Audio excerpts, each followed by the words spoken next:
اور اگر تو ماں ہو کے قرآن پڑھے تو بیٹا نیزے کی نوک پہ قرآن سناتا ہے۔ سیدہ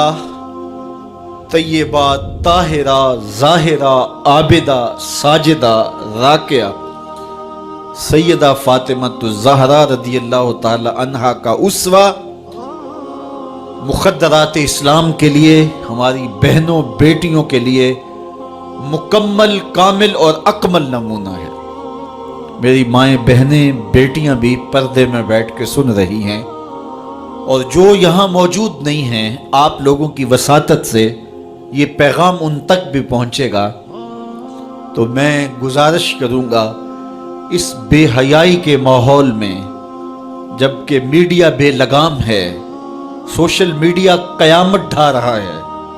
آنکھوں سے حیا اڑ گئی ہے، سوچوں میں آوارگی آ گئی ہے، لباس سمٹ کے بالکل واجبی سا رہ گیا ہے، اور حیا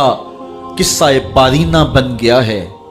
یہ اڑتے ہوئے آنچل، لہراتے ہوئے دوپٹے اور جو ہے وہ بکھرے ہوئے بال، یہ حیا کے جنازے سڑکوں کے اوپر گھومتے ہوئے، اور بازاروں میں صنفی آزادی اور جنسی بے رہروی اور جو کچھ ہم دیکھ رہے ہیں، تو آج ہم سیدہ فاطمہ الزہرا کے کردار کو خضر راہ بنائیں۔ اقبال کہتا ہے مزرعے تسلیم را حاصل بطول، مادرا را اسوائے کامل بطول۔ مزرعے تسلیم کی کھیتی کا جو حاصل ہے، جو پھل ہے، وہ سیدہ فاطمہ ہے، اور ماؤں کے لیے کامل نمونہ سیدہ فاطمہ الزہرا رضی اللہ تعالی عنہا ہیں، جن کے آنچل کو مہر و ماں نے بھی نہیں دیکھا تھا۔ خادم کی شوہر کی خدمت بھی کرتی ہیں، بچوں کی تربیت بھی کرتی ہیں۔ آسیہ گردان و لب قرآن سرا، ادھر چکی بھی چل رہی ہے اور لبوں پر قرآن کے نغمے بھی جاری ہیں۔ آسیہ گردان چکی چلا رہی ہیں، واللب قرآن سرا، اور اقبال کہتا ہے لبوں پر قرآن کے نغمے جاری ہیں۔ جب لبوں پہ قرآن کے نغمے ہو اور آٹا پیسا جا رہا ہو، تو پھر وہ گندم اور وہ آٹا جب بچے کھائیں گے تو پھر حسین ابن علی کے کردار ہی پیدا ہوں گے۔ لیکن تھرکتی تصویریں اور نیم برہنہ شکلیں اور کانوں میں جو ہے وہ میوزک کی آوازیں، اور ماں اس ماحول میں بچے کو دودھ پلا رہی ہو، تو بچہ حسین ابن علی کا جان نشین تو نہیں بنے گا۔ کوئی اداکار تو بن سکتا ہے، کوئی گلوکار تو بن سکتا ہے، لیکن حسین ابن علی کا جان نشین نہیں بنے گا۔ تو ماؤں کو کامل اکمل نمونہ سیدہ فاطمہ الزہرا کا اختیار کرنا چاہیے، اس نمونے کو لے کے اپنی زندگی میں اتارنا چاہیے۔ آج ہم دلیلیں دیتے ہیں، میڈیا سے دلیلیں سنتے ہیں، اسلام تنگ نہیں ہے، تم نے اسلام کے دائرے کو تنگ کر دیا ہے۔ میں ایک ہی بات کہا کرتا ہوں، یہ دلیلیں دینے والے سوچیں کہ رسول خدا کی بیٹی کے پردے کا عالم کیا تھا۔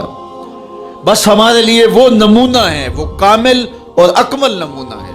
اور ہم نے اپنی زندگی اس نمونے کے مطابق گزارنی ہے۔ سیدہ پاک سلام اللہ علیہا کو اس بات کی فکر رہتی تھی کہ ساری زندگی تو میں نے اپنے پردے کی حفاظت کی،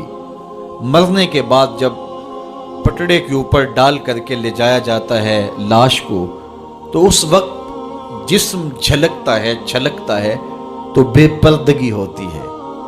تو زندگی میں تو انسان اپنے پردے کی حفاظت کر لیتا ہے، لیکن جب جنازہ اٹھتا ہے تو اس وقت عورت کے جسم کی ڈیل ڈول ظاہر ہو جاتی ہے، اگرچہ اس کے اوپر پردہ پڑا ہوتا ہے۔ اور یہ سخت فکر مند تھی اور بات بھی کرتی تھی۔ حضرت اسماء بنت امیس رضی اللہ تعالی عنہا سیدہ پاک کے پاس بیٹھی تھی، اور یہ وہ خاتون ہیں جنہوں نے حبشہ کی جانب ہجرت کی تھی۔ جب مسلمانوں پر حالات تنگ ہو گئے تو 2 مرتبہ حبشہ کی جانب ہجرت ہوئی ہے، اور تیسری ہجرت جو ہے وہ مدینہ المنورہ کی جانب ہوئی۔ تو حبشہ کی جانب انہوں نے ہجرت کی اور وہاں کچھ وقت گزارا تھا، تو انہوں نے کہا کہ میں نے وہاں ایک منظر دیکھا ہے کہ چارپائی کے چاروں پائے جو ہیں ان کے ساتھ شاخیں باندھی جاتی ہیں، اور شاخیں باندھ کے ان کو پھر آپس میں جوڑ دیا جاتا ہے، اور اس کے اوپر کپڑا ڈال دیا جاتا ہے، وہ ایک ڈولی بن جاتی ہے، اور اس میں عورت کا جنازہ ہوتا ہے۔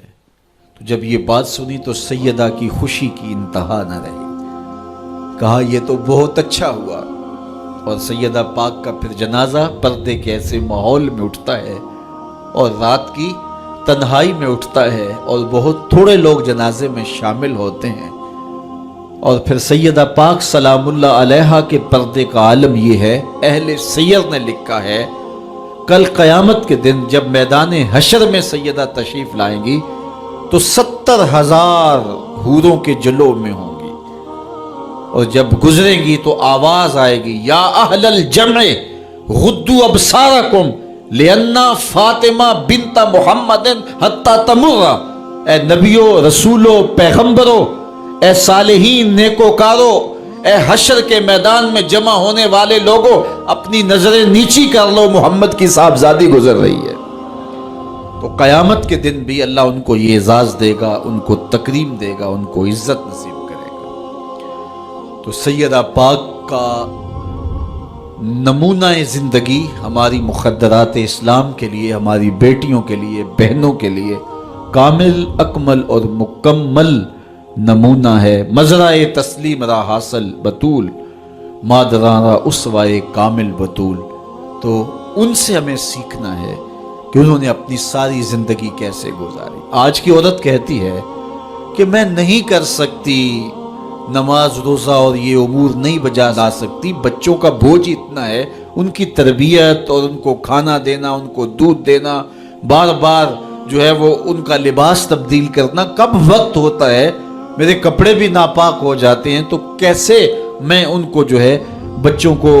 کروں اور اس کے بعد عبادات بھی وقت پہ کر سکوں، تو یہ بڑا مشکل ہے۔ وہ حضرت سیدہ کو دیکھیں کہ آپ اپنے کندھوں پہ مشکیزہ بھی اٹھا کے لاتی ہیں، چکی بھی پیستی ہیں،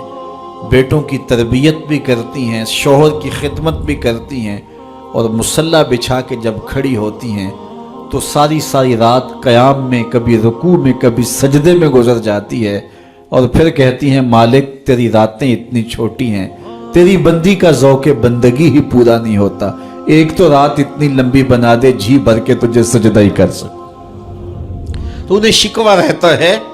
کہ راتیں اتنی چھوٹی ہیں اور میرا ذوق بندگی ہی پورا نہیں ہوتا۔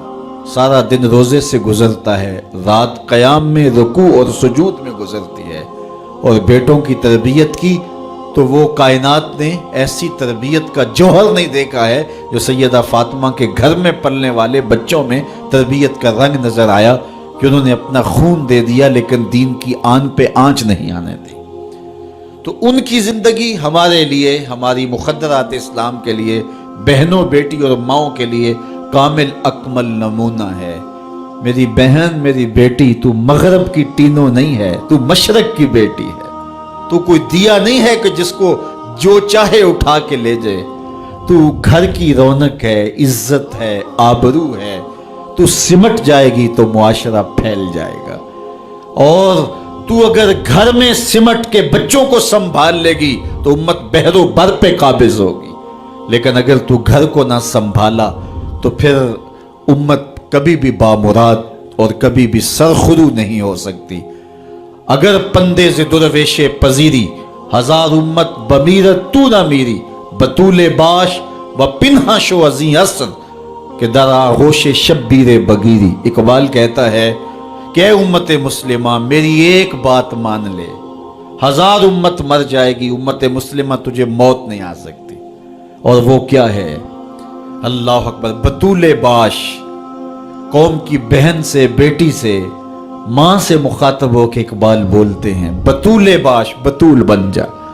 وہ پنہا شو ازیں اثر، اور زمانے کی آنکھ سے پوشیدہ ہو جا، پھر در آغوش تو شبیر بگیری، پھر تیری آغوش میں بھی حسین ابن علی کے جانشین پرورش پائیں گے۔